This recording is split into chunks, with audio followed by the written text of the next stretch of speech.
Good evening, everybody. Welcome to another episode of the Courtside View. I'm your host, Chris Robinson, joined by my very good friend, Keith. Keith, how you doing tonight? I'm good on a Friday night. You got some college basketball going on. The brackets, I'm sure Wade been busted like in the second day. Oh But yeah. it looks like we in the Sweet 16 rounds now. This is when the games get good. No more blowouts really. NBA is heating up. Got some high school drama to go over, but yeah, it's a good day. High school drama. What? LeBron and Stephen A.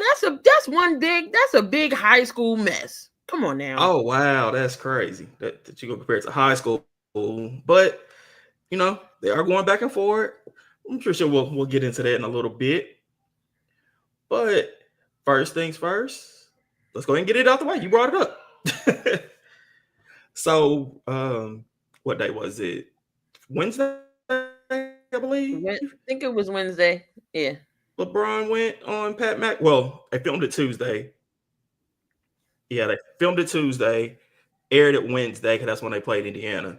LeBron's in town for the Pacers game, which was a pretty good game. We'll discuss the Lakers' performance here in a little bit too. But during the interview on Pat McAfee's show, LeBron has finally opened up a little bit, for the past 20 some odd years. He's been real reserved. He's been real quiet, just goes to work, goes home. But he's played a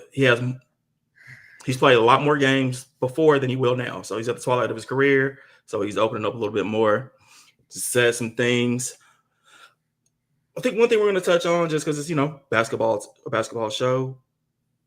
He mentioned that playing in different eras, that's always been a big topic. I wish Comment was on right now because I know how he's going to feel about this topic, but I'm pretty sure he'll join us soon.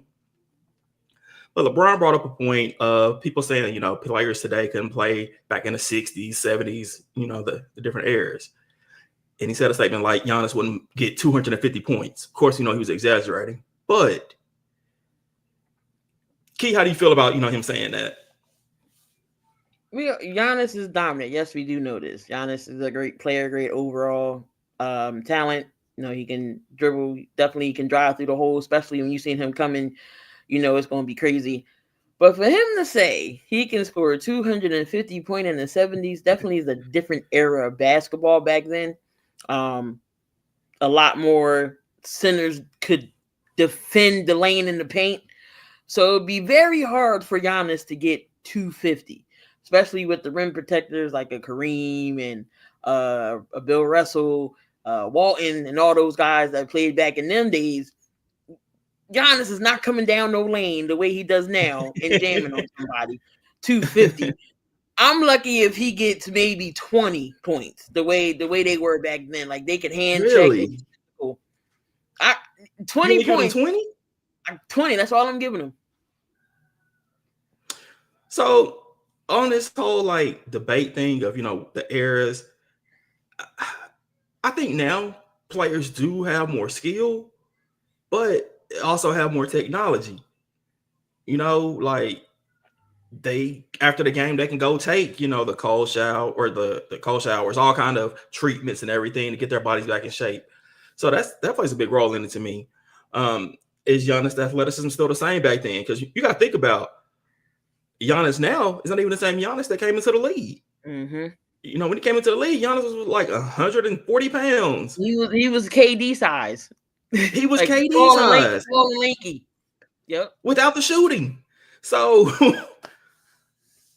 I mean, does he doesn't get the bulk up that fast back in that era. But if it's this Giannis now, no, he's not gonna be the most dominant player like he is now. He's not averaging. Of course, he's not averaging. Getting 250. No, that's crazy. I could see mid 20s. That's respectable. Take off the zero at 250, 25. Be respectful about it. Like you said, back then at times where the games were a little bit harder, a little rougher. They're not about to let Giannis just come in and dominate. One good thing for him then, he didn't have to worry about going to the foul line because they weren't calling nothing. He's not a Uh, good free throw shooter anyway. exactly. So He's okay. I mean, he takes forever to shoot at the line, but I mean, he's average. I think if it came down to him knocking down two, I think he could. But I wouldn't be following him shooting to the going. I mean, I would if he was a bad free throw shooter like Shaq. Yeah, put Shaq at the line all the time. Foul Shaq and let him go to the line because he gonna miss. But I Giannis think is like, that's the player Giannis would have been back in the day, like what Shaq was, just be down low in the post, like Orlando Shaq, not Lakers Shaq. Because he still has the athleticism back in Orlando. Uh, just be very athletic, be down in the post, just kind of dominant. But yeah, I think LeBron was kind of OD for that one. yeah, not no 250. That was crazy. But another thing that he brought up was a story that we've heard several times about one of the reasons, like what played a big role in him leaving Miami. Pat Riley's, personality, his attitude, just this is my team, you're gonna do what I say type thing. The cookie story. LeBron, he loves chocolate chip cookies. One flight, they told him we ain't got none. But words of Pat Riley. So LeBron's like, I'm out. That's cool. He leaves. So that just shows, the dominance of Pat Riley. Like LeBron might be the best player on his team. He brought me these championships. At the end of the day, this is my team. It's my word. We've heard Jimmy Butler talk about, how the Heat culture is, how everything goes off what Pat Riley says. Just, Key, let me get your thoughts on Pat Riley, this Heat culture mentality. Oh, man, Con-Man joining us. Con-Man's in the building, y'all. Shout out to Con-Man. We're going to back up. We're going to let Key handle this conversation I just had, Con-Man, and I'm going to jump back to the first question. I got to get your opinion on it. Heat culture. Well, Pat Riley ain't nobody to play with. Back in we wasn't thought of, but Con was back then around when Pat Riley was coaching the Lakers, and how no nonsense attitude he was. But as you can tell, the Heat culture is still there. As the time grew, Pat Riley is getting older, and what I gotta say about the older folks, they stuck in their ways. So. Here come LeBron, here come D-Wade. It's a different game, different culture. They want to do things a certain way, but Pat Riley like, no, it ain't gonna work over here. You can't do that. So LeBron had to roll out.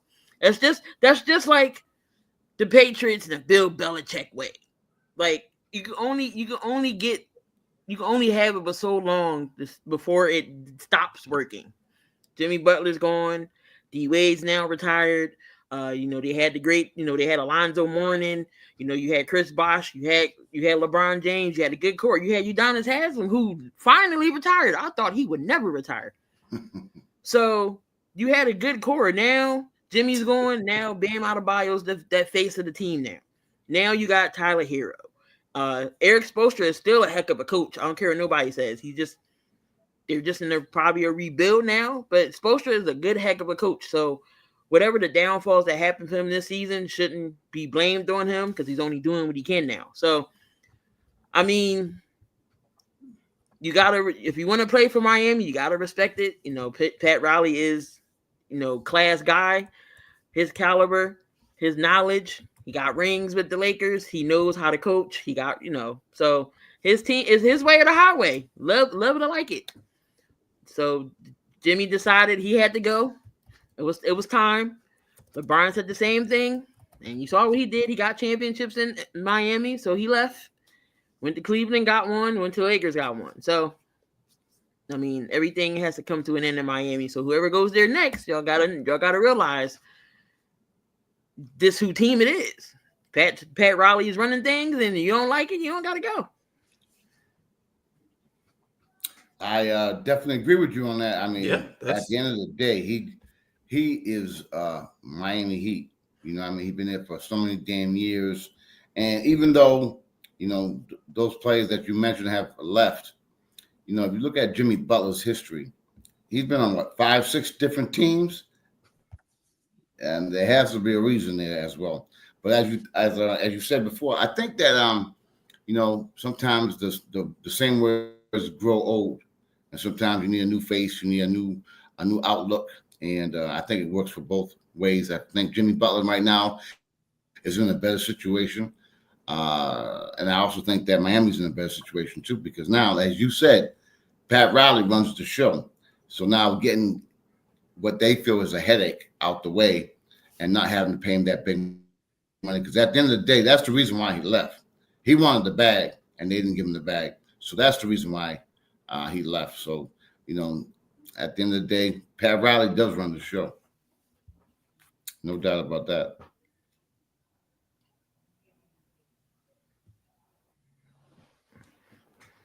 Do y'all think that like that mentality of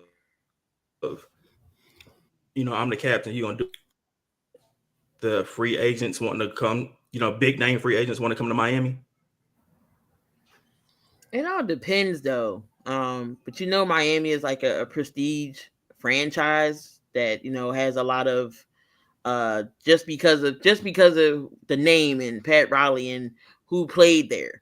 I would still think people would want to come to Miami, but they gotta know who runs the ship around there. So you can either not go to Miami, or you can go there and play with some pride, play for the name on a jersey as well as your name on the back, because you're going there representing a prestige franchise like the Miami Heat.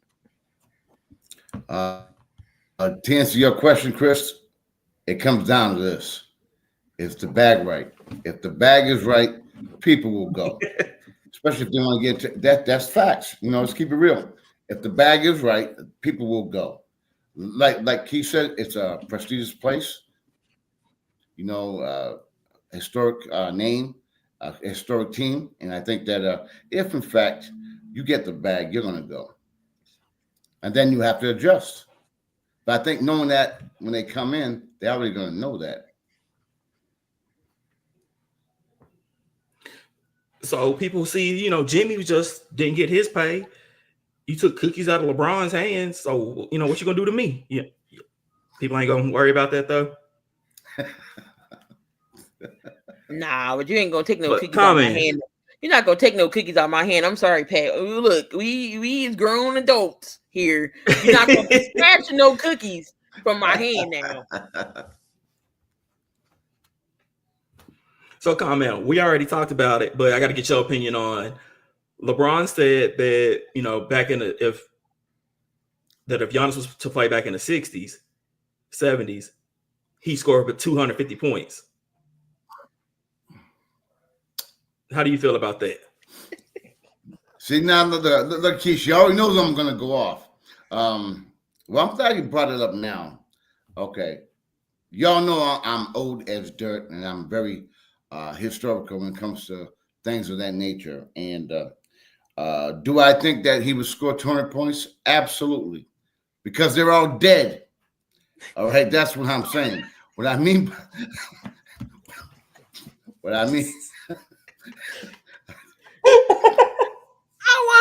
That's not what I expected at all. When you compare, you know what you got to do at the end of the show, right? Eras. I got you. No, but seriously, now you crank me all up. Now I woke up. I was taking a nap. I woke up now. When you're comparing different eras, first of all, if you go back to the origin of the game, what it comes down to is the evolution of the game. Okay, you got Giannis, 7 foot, whatever he is, handling the ball, all the athleticism that he possesses.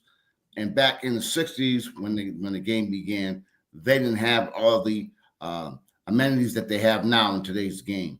But let me tell you something right now. I'm coming from, like when you guys really know something, when you really know, I really know. It's not what I think. It's not what I believe. It's just what it is.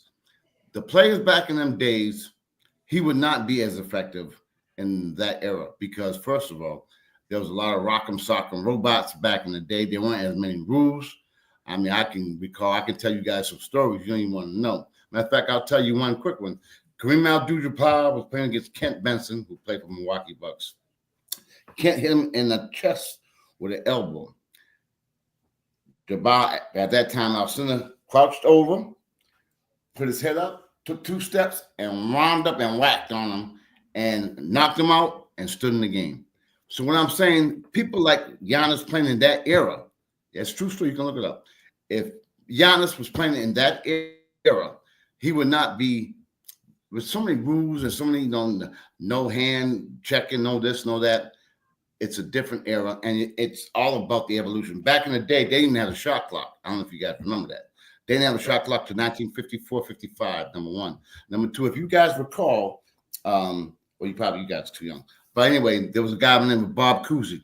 Now, his thing back in the day was behind the back dribble, if you got him, or behind the back pass. That gradually, everyone started doing that. Then you work your way up. You go up and up. Then you have a guy by the name of Connie Hawkins. Connie Hawkins had huge hands. Okay. Now, what developed from Connie Hawkins is you had a guy by the name of Spencer Haywood, who was, if you guys know, phenomenal player. What derived from him was Dr. J. So what I'm saying is the evolution of the game and the eras that they played in. So for him to make a comment like that is disrespectful for all the people and the players who played before him, whose shoulders that they stand on to have the benefit and reap the benefits of those old timers. And to me, it's unfair for LeBron, and I love LeBron, but I'm not too happy with him, especially about that when he talks about former players and that how Giannis would get 200 points. I guarantee if them players were alive, I would love to hear what they had to say. But so to answer that question, there is no way Giannis would average 150 points a game. Now, and they said, well, we'll play against all small guys. That is not true. If you look up the history, which I don't have to because I know it, there was a guy by the name of Walt Bellamy. There was a guy named Nate Thurman. There was a guy named Bill Russell. And back then, they only had 8 teams. And them guys were all great. I can name man, there's so many guys like Wes Unseld. Elvin Hayes. I can go on and on and on and on. So don't tell me they were all small guys because that's a bunch of BS. So, the way the league was at the beginning, the origination of the NBA and the way it's grown, it's just because of evolution. But to go and say something stupid like that is really ridiculous, and I get really pissed off about that. I don't get cranked up too often unless Keith gets me going. But other than that, that really gets me going. I'm telling you right now. And I'll say it also, they had rim protectors too. The true centers that can stand in the paint and guard. Giannis wasn't coming down that middle trying to dunk on nobody. Absolutely correct. Did it. You know they have that little circle now, which they call the offensive foul. There was none of that in the NBA back then. There was none of that. The game was changed so dramatically over the years. So if you put Giannis in that era, first of all, if you can look back that way, he wouldn't have the skills that he has now, because that all became through the evolution of the game. So you can't say put him the way he plays now against the way they played back then. You can go back to any situation. Look how travel is now as it was back in the day. Look at any environment, anything you think about, because of the evolution of whatever it is, whether it be travel, airplanes, automobiles, whatever. It's all the evolution. So same thing with the game and the NBA. Those guys didn't know that much. They'd have someone to come up and revolutionize the game. And back then, like I said, with no shot clock, like he said, there was no such thing. The big middle circle there, where they would call the offensive. There was holding back then. There was very less rules. And again, back then, there was only 8 teams. So although there were only 8 teams, those teams got to know each other. Do you know what I mean? They knew each and every way about them, whereas now you got the league, which can be sometimes watered down. It wasn't like that back then in them days. So anyway, that's my take on that. I guess my problem with the whole, if I was in this era, I would score 75 points. I'd average, 50 points. But you don't do it in your current era. Right. Like, it doesn't just change because you're there. Like, even with Steph, like, even if he was back then, the 3-point line existed, he's still going to average what he averages now. I've never really cared for that part of the argument. I would just love to see, how you play in that time, but you're still going to be the same player. You're going to average what you average. You may get a little higher, may get a little bit less. Who knows? But since we are talking about Giannis, we did get some news over the week about Damian Lillard. Uh, Earlier this year, we saw Wemby go out with the blood clot. Now, unfortunately, Damian Lillard's out. Uh, he has one as well. His isn't as severe, I'm guessing, because they're saying there's a chance that he could come back. How true that is, we don't know. Just as a basketball fan, of course, you want to see Dame play, but the human side is no, not if you can't. Like, don't try to force yourself to do anything. NBA had a medical doctor, so we know they're not going to let him rush back and do anything to jeopardize his health or his future. But we do just got to discuss, Dame being out, and there's talks of Giannis possibly not want to stay in Milwaukee anyway. If Dame is out, we can hang up, Milwaukee competing for a championship. They already had a slim chance now, but if Dame's gone, we already know that's a wrap. Comment, how do you think this is going to affect the Bucks and Giannis's future? Well, right now, the Milwaukee Bucks were starting to get back on track. They have a 40-32 record. I think they were on their way to, getting back as the playoffs about to come on. I think they were catching their stride. And I think this was very unexpected what happened to Dame. I mean, it's a very sad situation. Can be very detrimental. I mean, this is scary. When you have a blood clot, I mean, those things that can be very difficult to deal with. Thank God they have the technology and the medical ability to try to stop it before it got any worse. Right now, as you said, Chris, it's about the player. About his health comes way more important than the playoff run right now. Dame, he is a very special player, and I think that he's going to be sorely missed. The other players are going to have to pick it on up. I don't know if they can, to be honest with you. I think that they're going to be in a very difficult situation, and it's happened at a bad time. Not any time that is a good time, but to happen like that and the way it happened, I think it was a shock to the Milwaukee Bucks, and I feel real bad. I just pray and hope that he comes out of this okay. His life more important than his playing. Very true. Definitely, blood clots, they travel. So you definitely don't want it to travel nowhere where it ain't supposed to travel. So it just sucks because where's the scoring going to come from now besides Giannis? Kyle Kuzma can only do so much.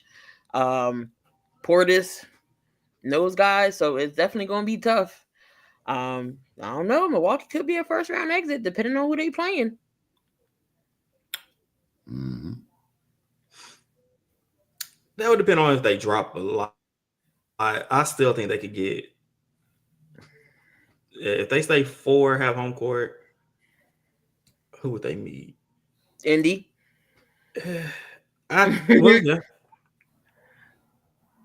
Yeah. And Indy's coming with it right now. They got hot at the right time. Seems like a lot of teams are getting hot at the right time. But they just put up 162 points on the Wizards. Jesus Christ. Mm-hmm. Like, did the Wizards even try? I don't know. They had nine players in double figures, and they was 57% from 3. Well, they're fighting with Utah to get that number 1 pick. So I don't know. I think they're going to tank. They are been tanking. I think they're going to tank the rest of the year. They're terrible. They don't even look like a G League team. They're disgusting. I feel bad for Chris Middleton. I feel bad too because when was the last time that they were relevant? Think about it. When they had Bradley Beal and Westbrook. Nah, I think John Wall. I don't even think they're really relevant with Westbrook there. Now they went to the playoffs because the Sixers played them in the first round. She would know about that. Of course, you're gonna bring that up. That's when we you know that we threw popcorn on Westbrook. I remember that. I do remember that. Disrespectful ass fans. That's messed up. Can't do Westbrook like that. Yeah. So they was relevant with Westbrook and Beal. They was a playoff team. Y'all think Giannis is gonna hang around, or is he gonna try to do something different? I don't know. I think Giannis might go. Change of scenery wouldn't be bad. It's not change is always good. So he's been with Milwaukee. He already has. It's not like he's going to go ring chasing. He has a ring. Of course, you want more than one, but he has a ring. He can go somewhere else and be dominant. Somebody will bite. You know, I thought about this, and I think that it's going to be really tough for him to go where he may want to go. Because if you look at most of the teams, the top teams in the NBA, they are tied up with the two or top three players on each team, and the salary cap is going to play a major effect. So if he decides to go and someone wants to take a chance on him, they're going to have to give up the whole damn team. Look, they can have Paul George and Joel for Giannis. I'll take them. Okay, you might be the only one. I mean, you know what I mean? In order to get something like that, Milwaukee ain't just not going to give him up. Plus, he's on that bag. You know what I mean? He can get more money staying right where he's at. The NBA structure right now, he can make way more money staying where he's at. So if he decides to go, who's going to take it? And what are they willing to give up? That's the key. And if you are willing to give up the whole ball of wax, and then you're stuck with no bench, nothing. And as we kind of know, you need your bench. You need as many players around you as you possibly can, because you can't do it alone, as we found it out. And then depends what team he goes on, what kind of fit will that be? How's it in the locker room? It's a whole lot of things going on. I think he's probably going to stay. I think.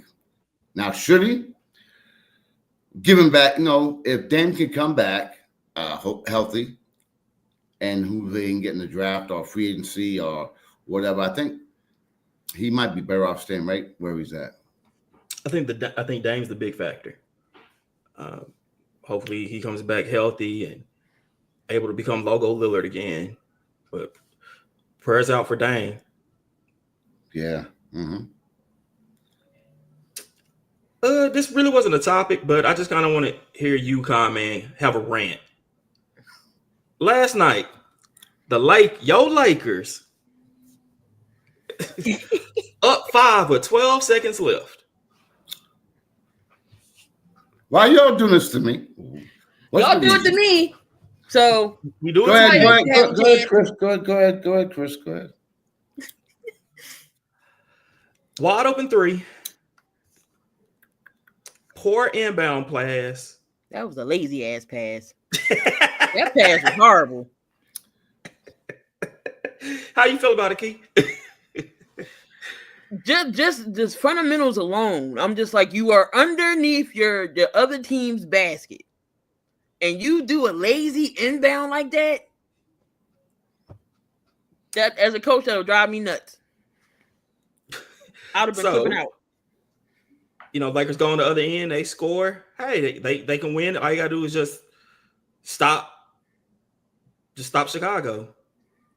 Josh Giddey from half court on one, I think, greatest player ever.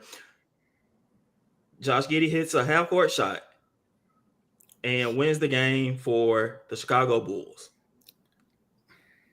Comment. What's your thoughts on the Lakers' performance last night?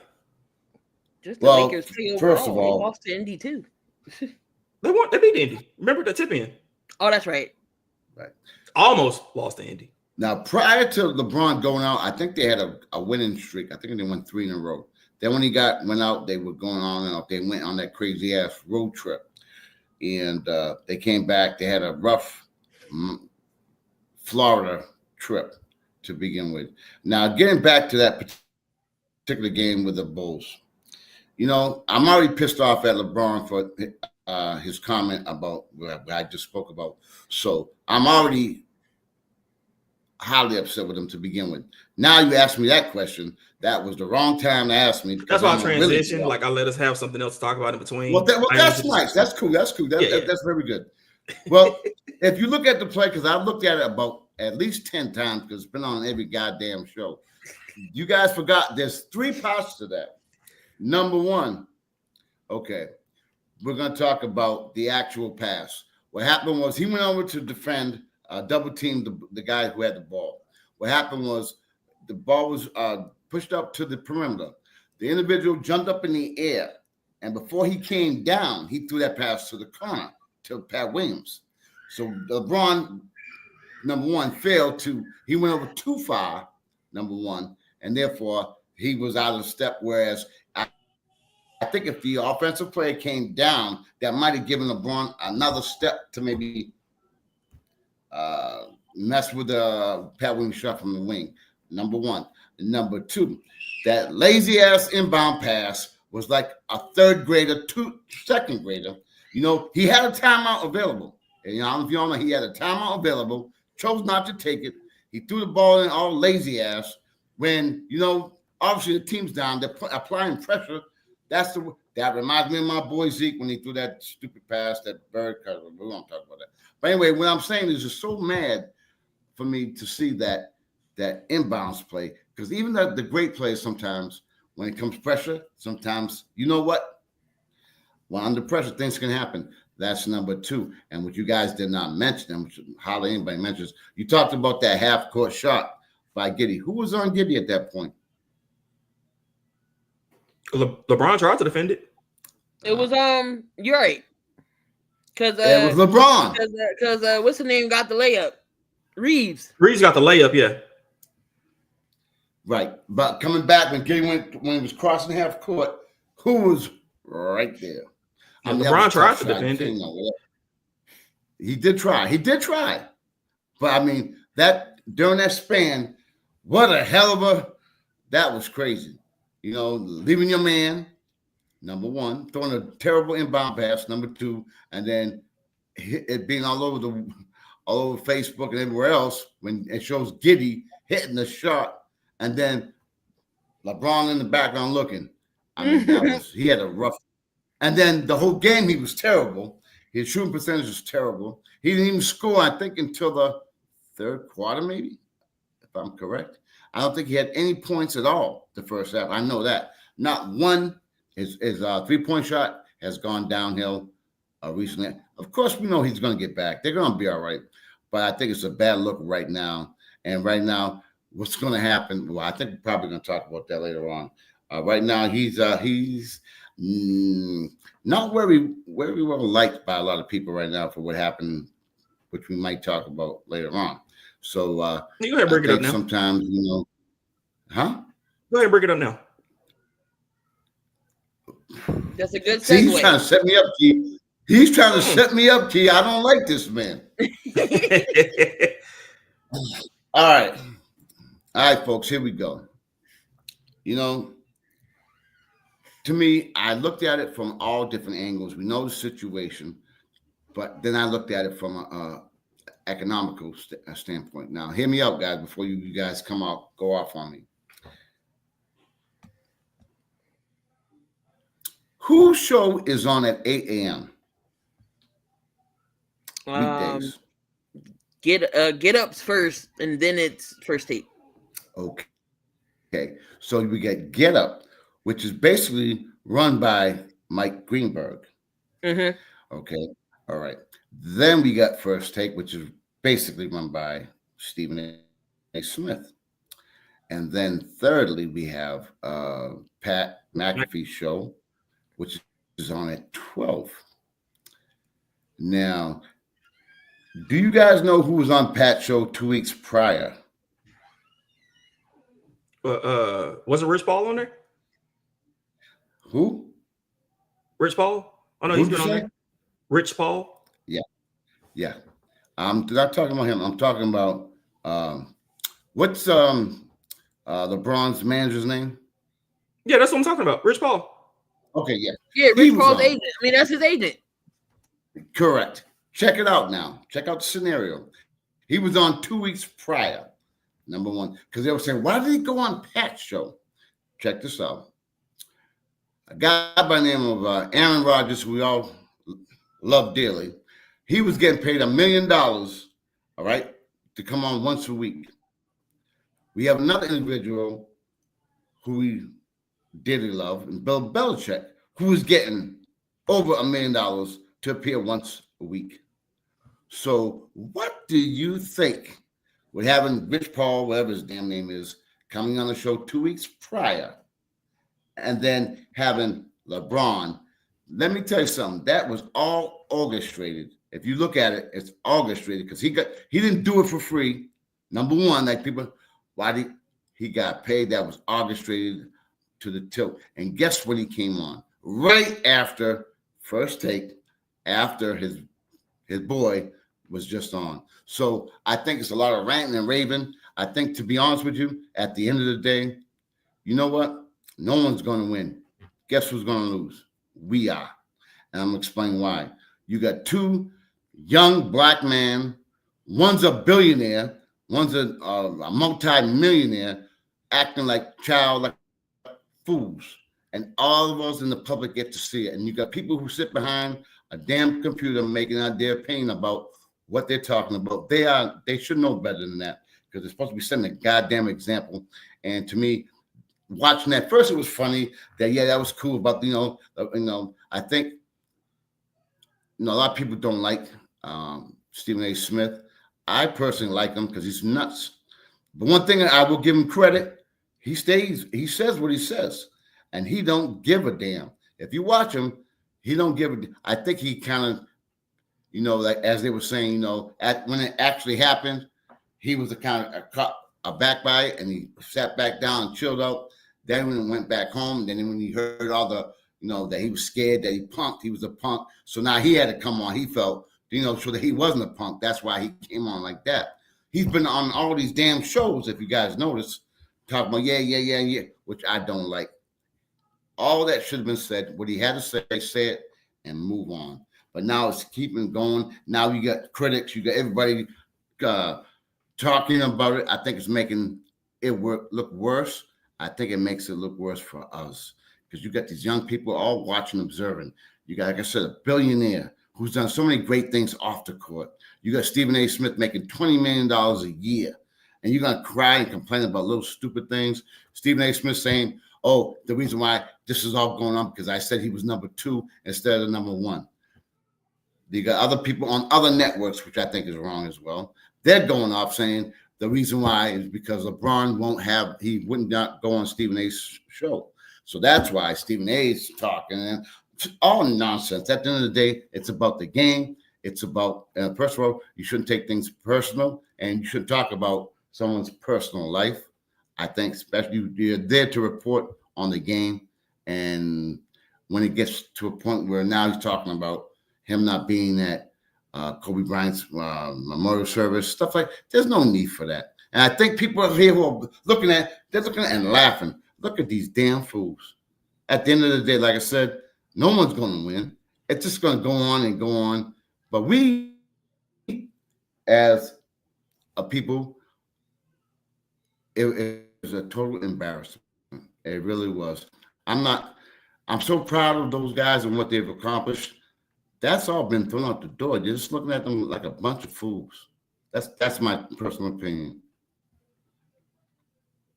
Key, your thoughts on the game and what Comment just said? I mean, Khan summed it up. How can I go after that? I said high school drama. High school drama. He said, she said. Oh, it's like they fighting over a girl. That's what it seems like. Back in high school, fighting over the same girl. One gave somebody attention, one didn't. It's nonsense. It's nonsense. It all happened from the whole thing with when Brian pulled him over. It was like to keep my son out his name. I just feel like if he would have did that privately, this whole thing wouldn't have happened.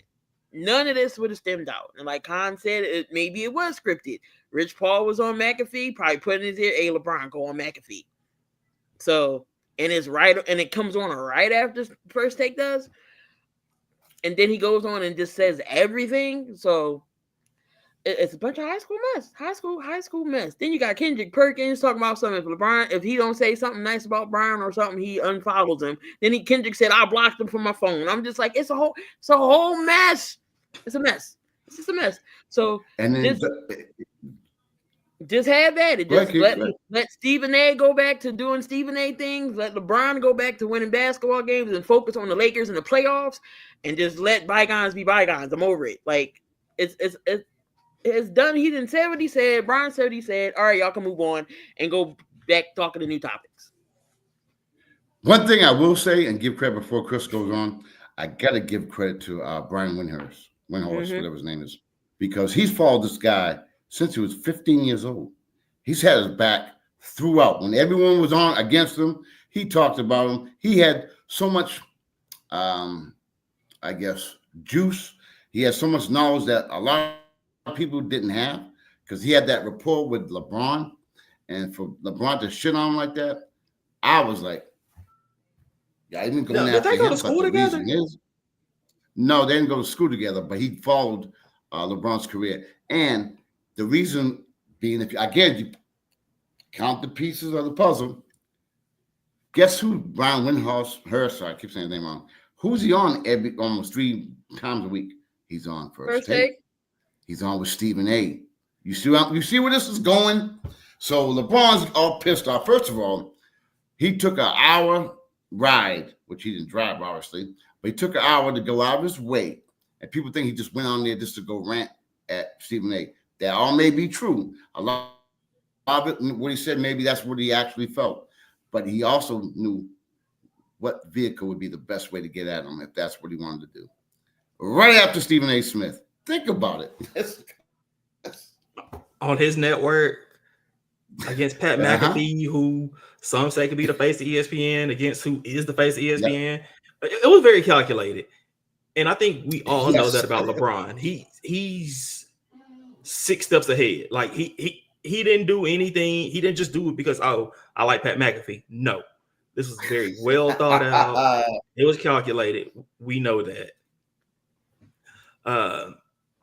You know who I think is a loser in this whole situation? Skip Bayless. He has spent the past 20 years talking about LeBron. Stephen A. said one thing about his son, so LeBron snapped and went at him.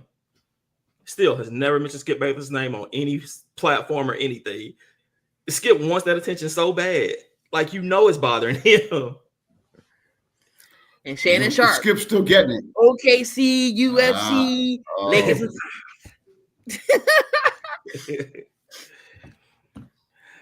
I know he's feeling some kind of way. LeBron's his GOAT. He works with Stephen A. I know it's kind of got to be doing something to him.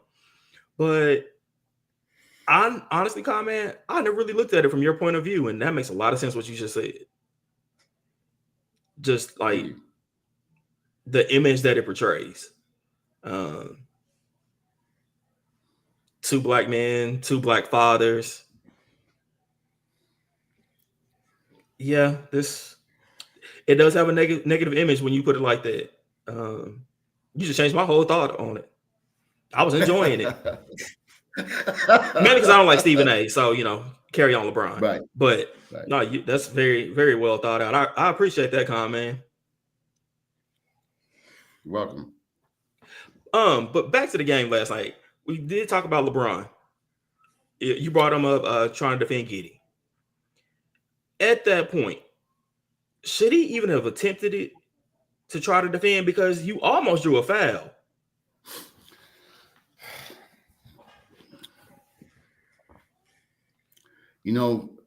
Being Monday morning quarterback, you can always say he probably shouldn't have, obviously. And again, I can sit here and talk now because the game's old. We can look at the film and all that. But when the game's right then and there, it's all bang, bang. And that was a bang, bang play. So in that situation, I can't really fault him for that, but it just gives a bad look of what happened previously. That's all I'm saying. I mean, come on, that was a great shot by Giddey. He was playing out of his mind. He's been playing a little bit better too, by the way. But anyway, that was it was a great lucky shot. And in a normal situation, I don't think people would have put any fault at him, but because of what transpired earlier, I think that's. And then what's been going on, all that's been piling up on him. You know what I'm saying? I think all that piled up on him. But I really can't fault him because, again, he was in the area. I mean, obviously that wasn't his man. they didn't have time to really plan out who was playing what because that was a bang bang play. When it's a bang bang play like that, it's kind of hard to defend. And that was a crazy shot, and it was lucky that it went in. That was a wild 12 seconds of basketball. Yeah, it was. Might have been one of the worst 12 seconds in LeBron's career, besides the games in Dallas when he played in the playoffs, but we won't go there. That's, yeah. It says a lot, though, when that man's been playing 20-some years and he just had his worst 12 seconds, you know. But, yeah, Chicago has been doing really good. I think they're, 8-2 their last 10? They're making some noise. They trying to move up in them playing tournament. Yeah. They got a chance at 6, right? That's possible. Yeah. It's like 9 games left. Yeah, they got a chance to be 16. Really talking about, so. Yeah. And they're not talking, no one's talking about Kobe White. He's playing out of his mind. I was just about to say his name. Really well. He's playing, he'd be banging 30s left and right. And they seem, again, sometimes, Levine obviously is a great player, but sometimes, other players shine when the man leaves. Do you know what I mean? Other players get to shine. And it looks like Chicago's probably playing with a little bit more, how can I put it? Maybe excitement, freedom. Yeah.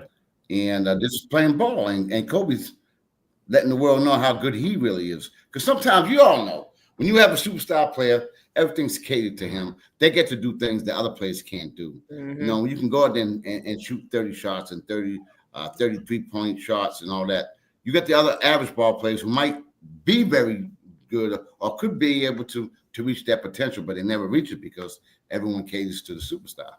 When you get that green light, it makes a difference as opposed to, I missed 2-3 shots, I'm out the game. It makes a difference when you go in there because you're scared to make a mistake as opposed to playing freely. Right now, if you watch them, they're just playing ball. They're just playing free. They're just playing free and they're having fun. And I think, we know Giddey has his personal issues and everything, but that's been a very good pickup for Chicago. It was a trade. They had no choice. Well, it was a good trade, though. Like, Caruso's working out, too, so it was good for everybody. So, in a recent interview,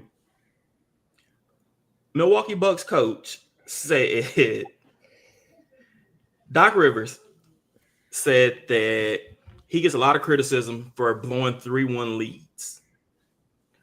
Why does he not get praise for actually being up 3 or for having 3 wins and his teams aren't getting swept? Not realizing that you still just had to win one more game, but you lost the third. But anyway, we'll get into that in a second. Key, just like me, you have had to deal with Doc Rivers coaching your squad too. So, look, my history, I'm a Tracy McGrady fan. I'm a Chris Paul fan. So I've dealt with Doc in the 3-1 leads. I'm a Harden. I'm a Kawhi fan. It's I feel your pain. Yeah. Your thoughts on that? Had a 3-2 lead against Boston. But that was Harden and Embiid. Harden was no show. Embiid going to throw everybody under the bus. You didn't play either. But anyway, Doc, the reason why you're not getting praise is you had more 3-1 games than anything, and you let them slip. I know you're not out there playing, but it's obviously how you're coaching too has a lot to do with things. You dial up plays. Maybe it's not the right plays you're dialing up. Maybe it's not the right bench rotation you're implementing in. There's no way you're up 3-1 and you lose the series. There's no way. Some of those comments, I think you shouldn't have just said in public. You shouldn't just said it. It'll be different if you won multiple championships and then we can be like, okay, Doc Rivers is that championship caliber coach. Mm-hmm. He still has, okay, he's a champion, But his coaching ways is questionable. He don't like playing the young guys. I don't know if he does that in Milwaukee. If Milwaukee has any young guys to play, he damn sure didn't do it in Philly. So he's just the master of losing, having the biggest 3-1 lead in the series and lose. And I mean that's not a good look to have. So I think that's always what he's going to be remembered by the most, because these were opportunities to possibly win more rings than you have already. Yes, you got one with Boston. Okay. But you could have had plenty of more. You could have had one with the Magic. You could have had one with the Clippers. I'm not saying you could have won one in Philly, but you could at least got us to the Eastern Conference Finals. We haven't been there since AI. So he's more going to be known for the losses than the wins. Unfortunately, it's just I don't think he should have said that publicly though. What he said, he should have just kept that to himself. Comment? All right, I got a little story to answer that question. You know, when Avery was playing with the Celtics, she's over there. when she, oh boy, I don't know who that was. When Avery was playing with the Celtics, right? You know, I do a lot of things in the community, and we have what we call a Burgle basketball league. Anyway, we try to recruit Avery Bradley come on to our camp, and he came for 2 consecutive weeks. We met him at the airport. We brought him back to the hotel, and we went out to eat with him. Check this out. So we're eating, and I know, well, I'm nervous. I never met the guy before. I don't know, and that was just after he signed his contract. So I remember he pulled up in a gray Safari, one of them Safari trucks. And so we're sitting down, and so, me being me, I ain't got no mind. I'm asking him about playing for Doc Rivers, all right? And he said he is the worst coach he's ever had. He told me he cannot stand. Now, he's playing for the Celtics, but check this out. Here's the story. True story. I swear.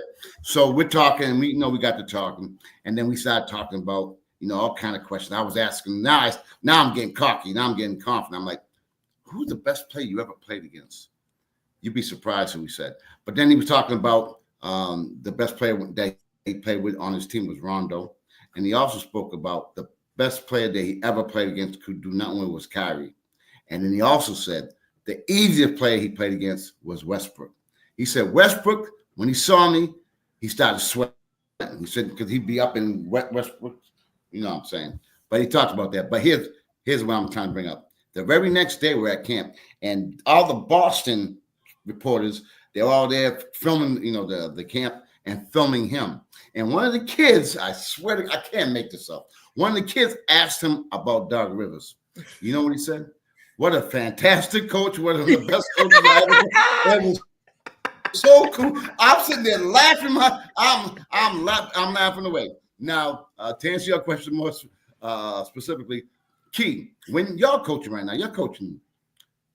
When you lose, like say in the playoffs or championship games, all right, is it better that you won by, you lost by 2 or 200?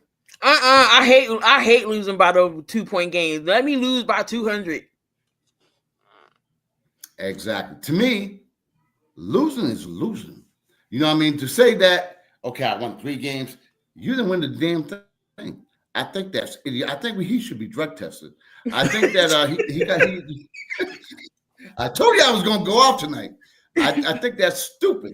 He should know better than that. Come on now. That's like, that's like copping a plea. That to me, that's so idiotic.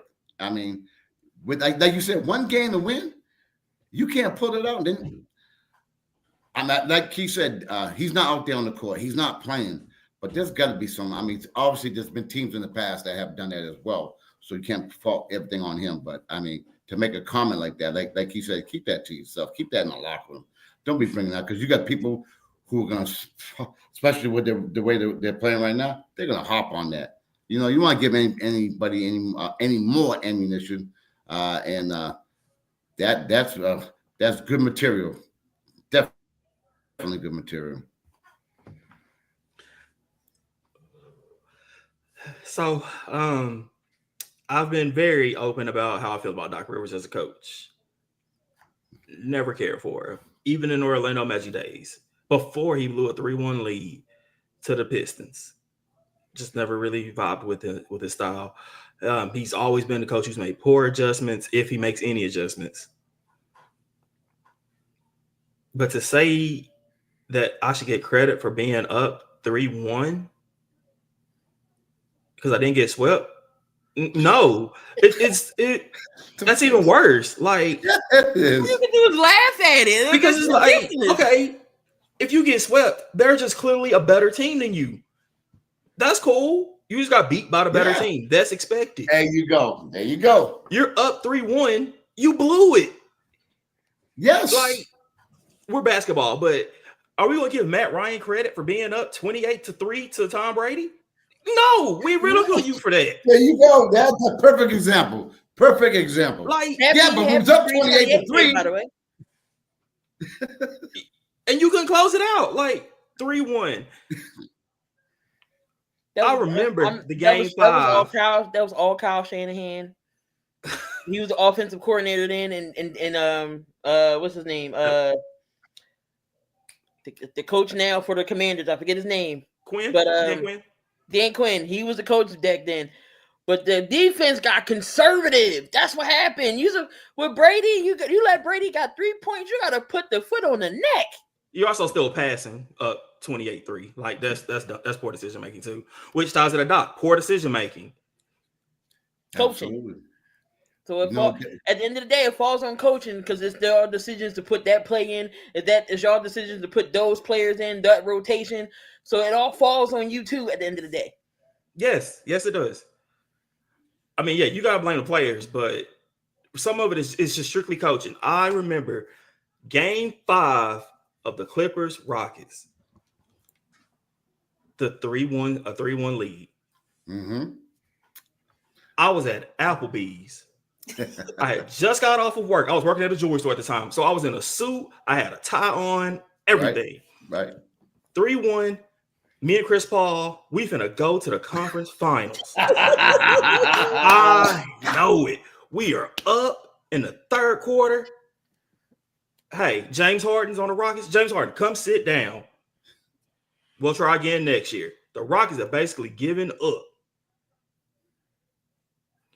What the hell is going on now? Rockets are coming back.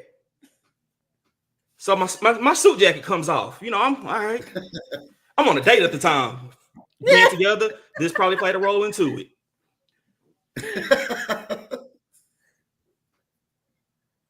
James Harden still ain't coming back in. Chris Paul's in. Blake Griffin's in. DeAndre's in. This game is getting close. Okay, so this tie come off now. I'm sweating. Middle of Applebee's. This probably won't need Applebee's too.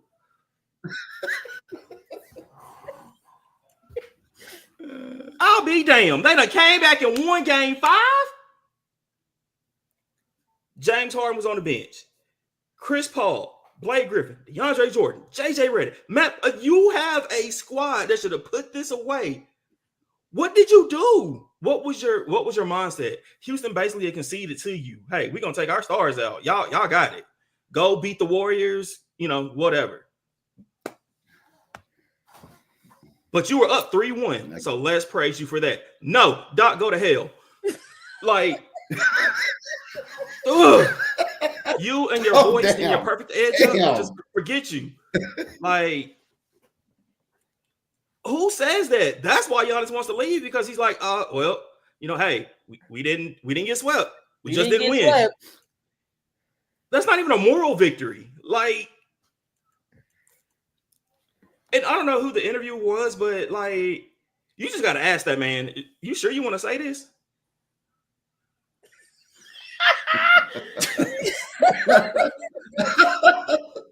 Like, you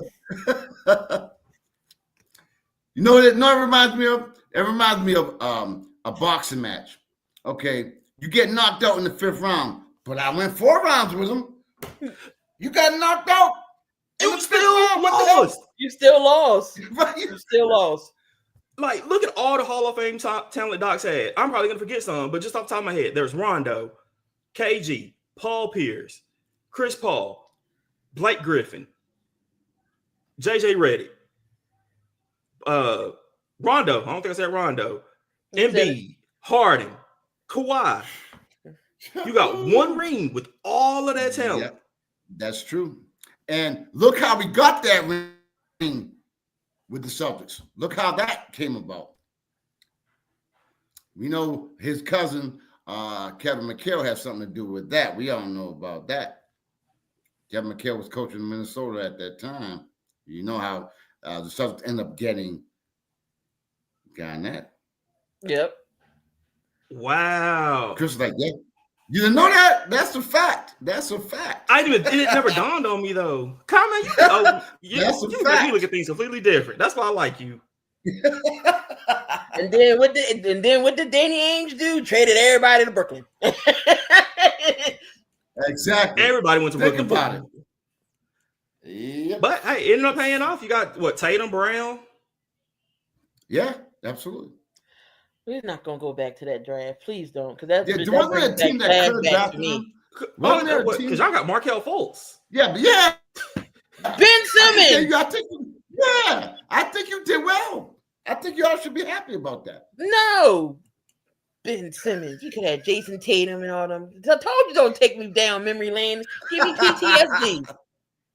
So realistically though, like what about Ben Simmons made him be number one? Like in college, he was like, "Nah, I'm good. I'm not even gonna play at LSU." Ben like, Simmons never went to class. I don't know how the hell he went to LSU with the grade point average he had in high school. This man had a 1 point something grade point average. How are you playing basketball? And he didn't even play basketball at LSU. He was doing the exact same thing. He would take the ball and just pass it because he knew he was going number one. But I don't see how. What 6'10" player do you know takes the ball up half court, passes it, and goes down to the dunker spot because he can't shoot? You a fast passer, dude. That's all you do. But I know Ben maybe trying to get some resurgence back with the Clippers. I probably not. He played 16 minutes and scored 2 points. Ben's still gonna be Ben. That sounds about right. He averaged what, 6 or 7 with the Nets, right? And I don't know how much he averaged with Philly. Yeah, but he played like 6 games with the Nets. I mean, you know it's bad when your coach says, "I don't know what to do with him." Well, he ain't. The guy's had a bad back. I'm trying. I'm his attorney for tonight. I'm trying to come up with something. I'm trying to help him out. How does he ever hurt back and he don't play basketball? He got hurt in the shower. He got hurt getting out of bed. You know what it was? He's doing something and got my back. Come on now. You know what happened? When he was carrying that bag out the bank, that hurt his back when he was carrying that bag. He should go to jail. He should have been went to jail for grand larceny. That's ridiculous. Yeah, he did do some theory. His potential. But since we're on the subject of Ben Simmons right now, let's transition to his current team, the Clippers. Ooh. They making some noise right now. Let me see I forgot where they're ranked because I think it just changed. They're in the sixth spot right now. So they're out of the play-in. They may secure a playoff spot for sure. Tyronn Lue's doing some good coaching. Kawhi's acting like, a pre-injury Kawhi. James Harden. He's not Houston Harden, but he's still being Harden. Key, what faith do you have in the Clippers? They're not coached by Doc now, so. If Kawhi Leonard can stay on the court, the Clippers have a good chance. Good chance at what? I'm not saying like finals worthy, but they have a good chance of, maybe staying in that 6th spot, maybe moving up 5th because the Grizzlies just fired Taylor Jenkins for what reason? I have no clue why. Have we heard any reason yet? And that's mind-boggling that you fire a guy that's helped your offense. But anyway, So if that could affect or hurt the Grizzlies because right now they're sitting at 5. But a healthy Kawhi, and James Harden, I think could do some noise. Maybe moving the 5th, maybe first round, depending on who they play. Maybe second round. That's it. That's all I'm giving them. If Kawhi stays on the court, if Kawhi's hurt, you can forget it. It's a one and done in the first round. So I'm taking my chances with them with a healthy Kawhi. That's it. Second round probably is all they're going to get to. So if it stays like it is now and they get 6, they would meet Denver first round.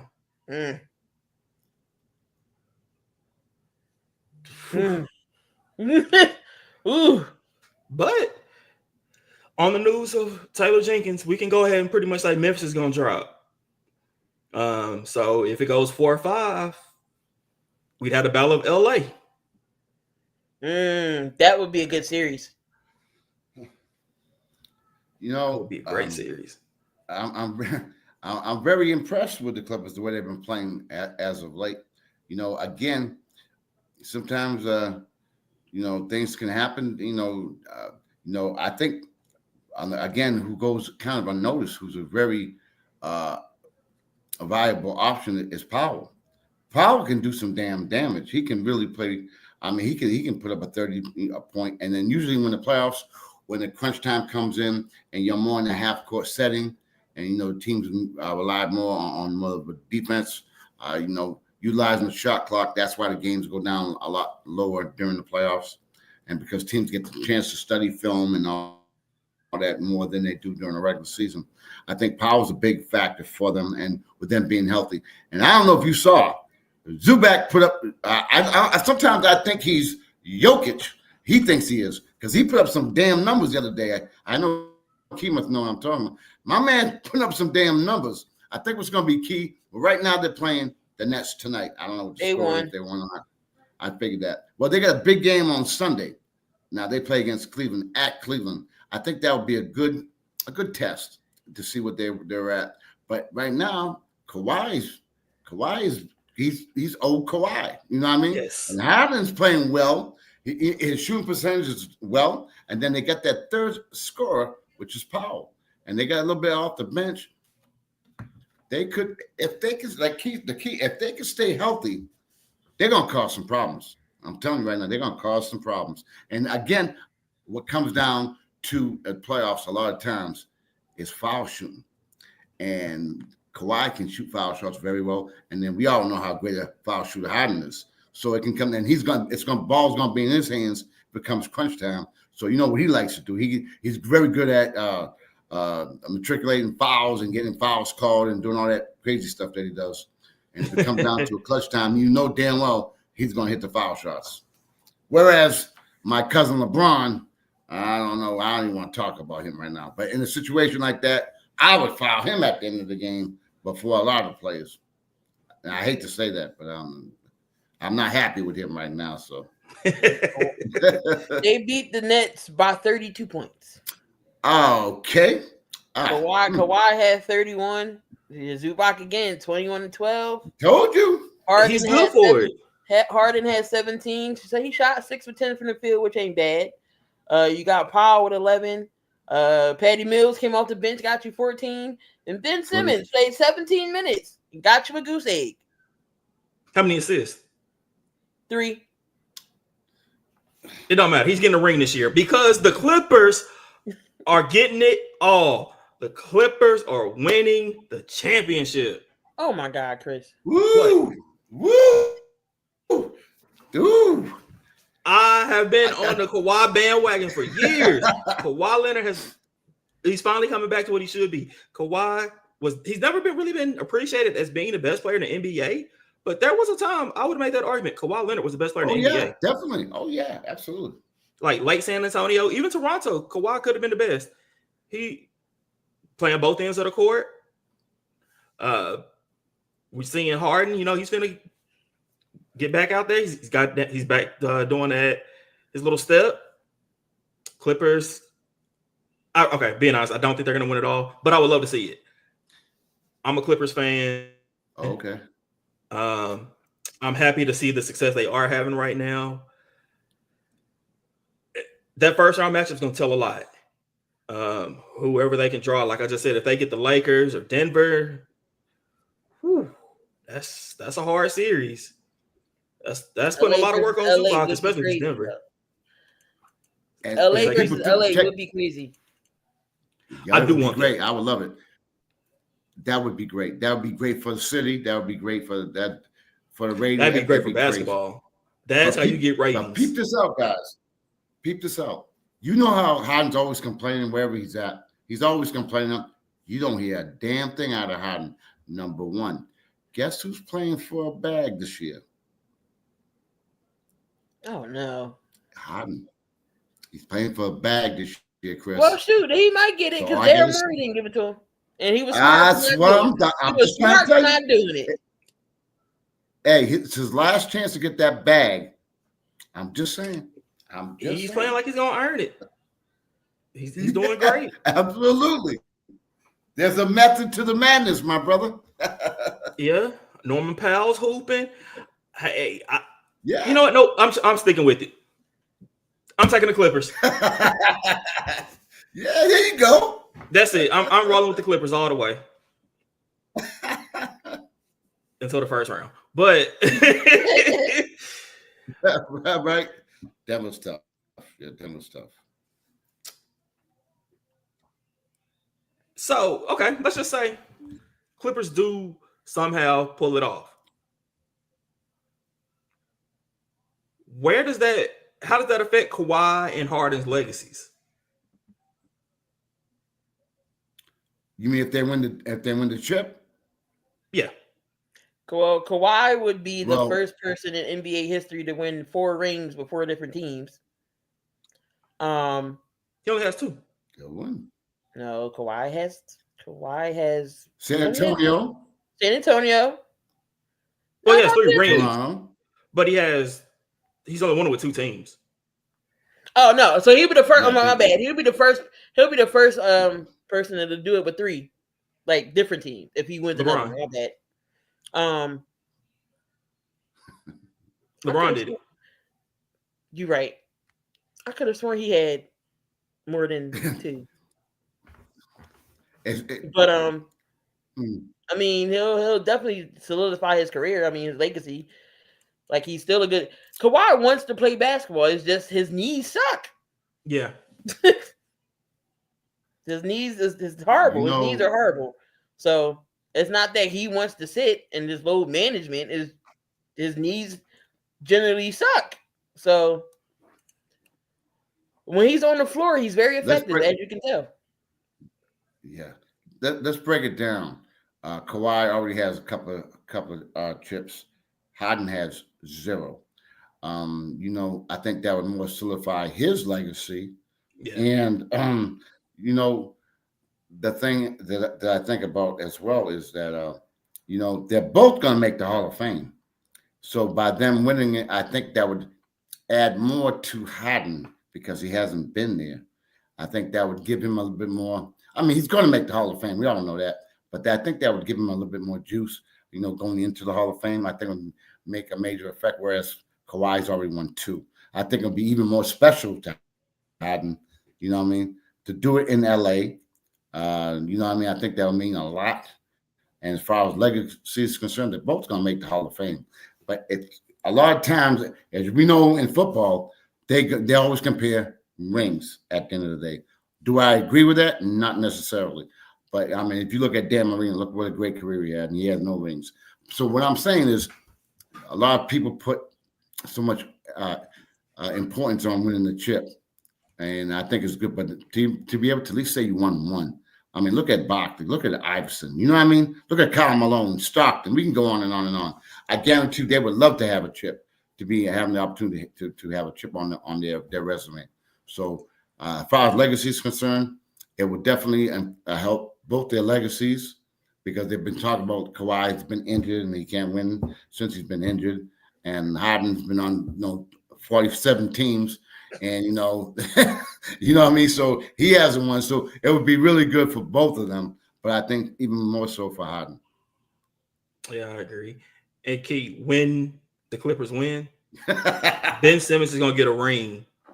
Oh my God, Philadelphia will have a whole fit. Oh man, y'all, my He'll get a ring before Joel. Oh my God. Oh. But that's never going to happen. So, hey, I'm gonna put my trust in the Clippers. That's what I'm rolling with. All right, y'all. For our last topic of the night, we talked about a coach that got fired, which is still it's just mind-boggling. I mean, like he was doing good. Man, I thought he was gonna be a coach of the year a couple of years ago, but he should have been. yeah, I forget who they gave it to. Ah, man, I looked it up earlier too, and I forgot. But as of right now, there's a lot of unexpected teams doing really good this year. I mean, OKC is balling. Both of you two definitely know about this. What coaching means to the culture of your team, just how well, how the players play, how the players respond to you. So as of right now, end of the year is coming up. Who do y'all have as coach of the year? Comment. Let me get yours first. Obviously, you look at a lot of people look at the best record in the league, and the Oklahoma City is running away with that.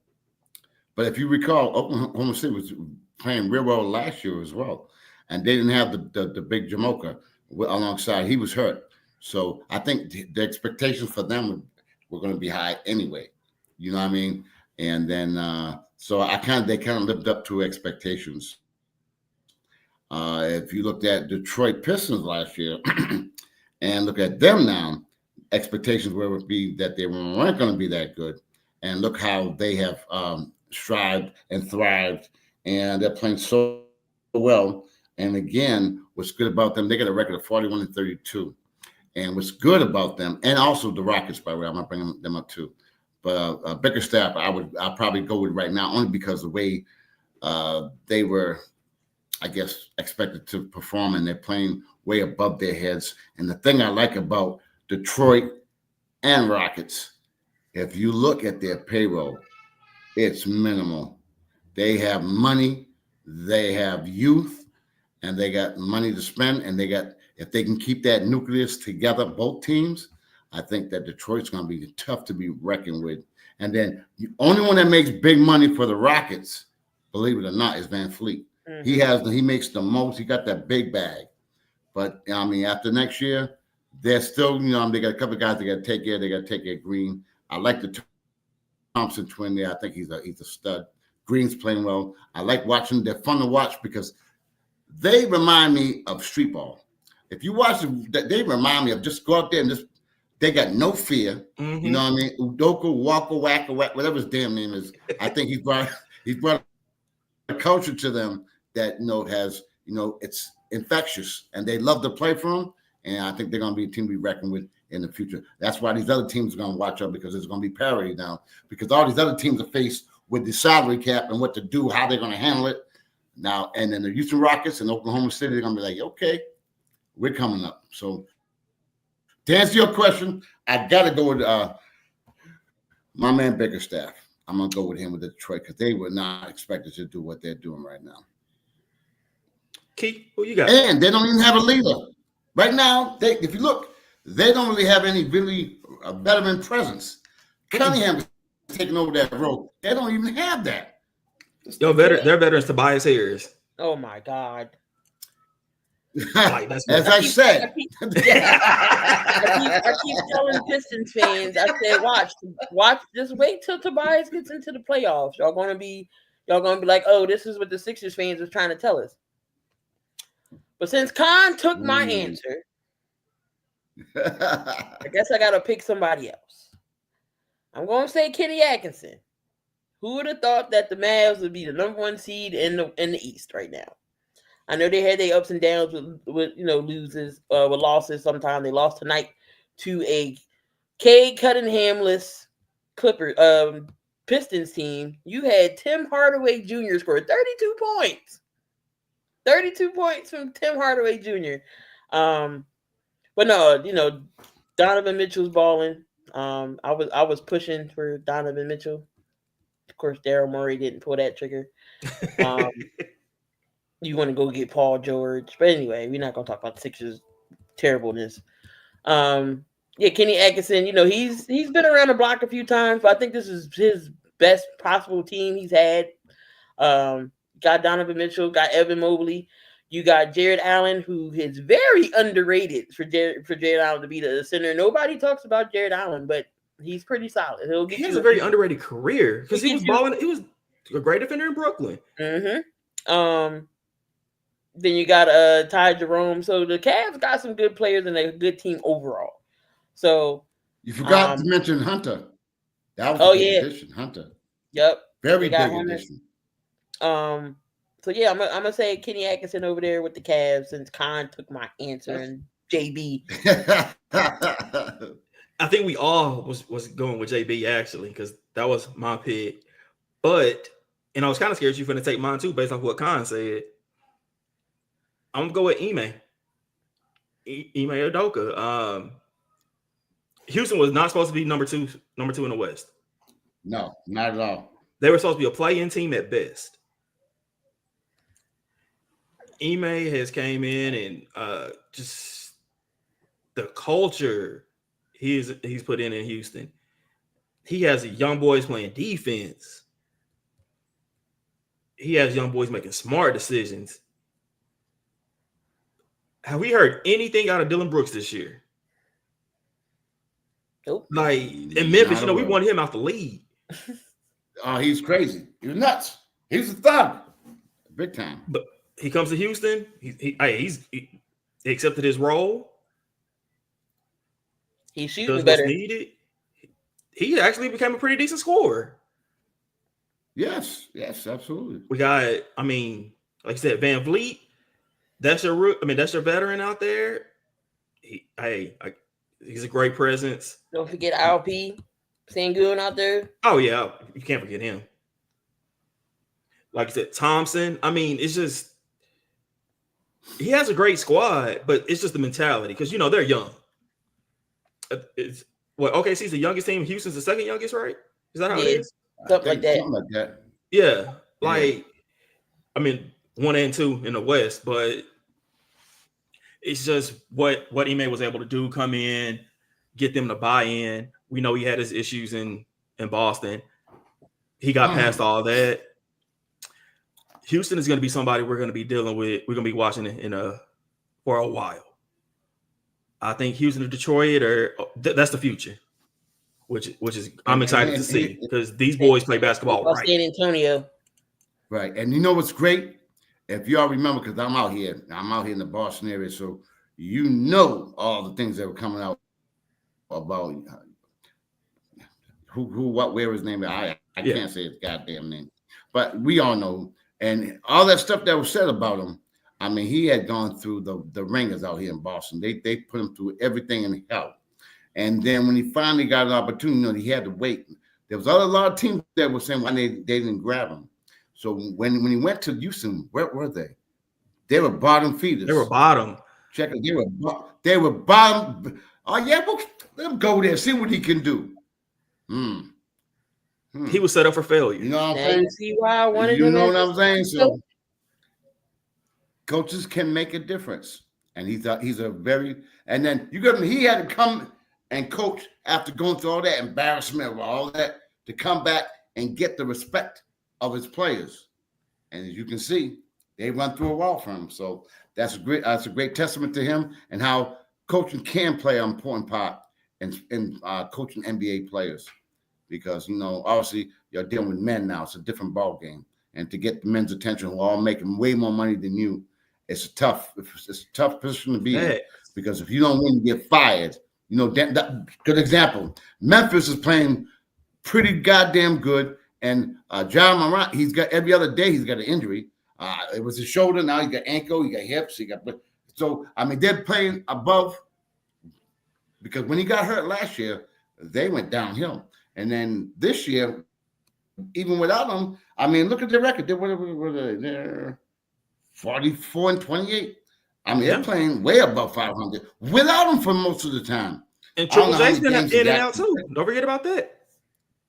Yeah. So it takes a lot of coaching to handle that, to handle all that problems, those issues. And for him to get something must have happened. There gotta be something behind closed doors we won't know until maybe later on. But that don't sound right to me. I don't get it. I don't either. John Morant, he's getting healthy again. When he comes back, they got a good chance to move on up, and then to do it now. Does that make sense? Why do it now? I don't get it. I really Something don't get it. had to happen that we don't know. To do it, what was it? 9 games left in the regular season. You're gonna do it now. Something. It's got to be like an internal issue or something. That's the only thing I think. It's got to be something. We're gonna find out. I don't know what it is, but maybe we'll find out. Well, on that note, though,